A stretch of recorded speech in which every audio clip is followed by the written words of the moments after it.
Welcome back to the Wealth Lab TV. In the last episode, we learned about ETFs and index funds, one of the easiest ways to start investing. Today, we're going to put everything together. I'll walk you step by step through how to build your first investment portfolio, one that is balanced, simple, and made for long-term success.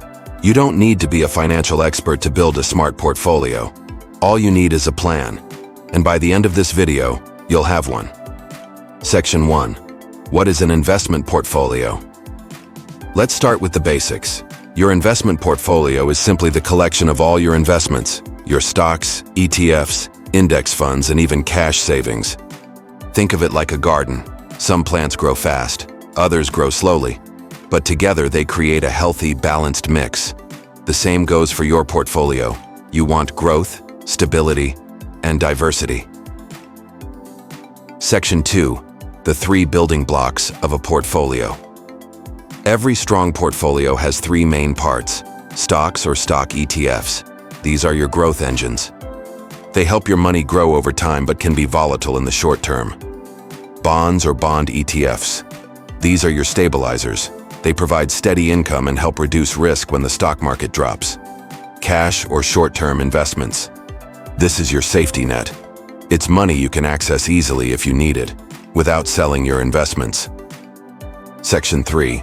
Finding your balance, risk versus reward. Now, how much of each should you own? That depends on your risk tolerance, how comfortable you are with market ups and downs. Here are 3 common portfolio styles: conservative, 30% stocks, 60% bonds, 10% cash, for those who want stability. Balanced, 60% stocks, 30% bonds, 10% cash. Great for beginners who want growth with some safety. Aggressive, 80% stocks, 15% bonds, 5% cash, for younger investors who can handle short-term drops for higher long-term growth. There is no perfect mix. The best one is the one you can stick with even when the market gets bumpy. Section 4. Example. A beginner portfolio. Let's create an example portfolio together. Imagine you have $1,000 to invest.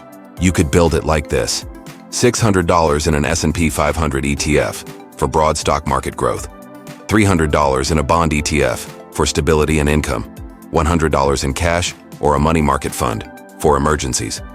That's a balanced portfolio, simple, diversified, and built to grow steadily over time. Section 5. The power of rebalancing.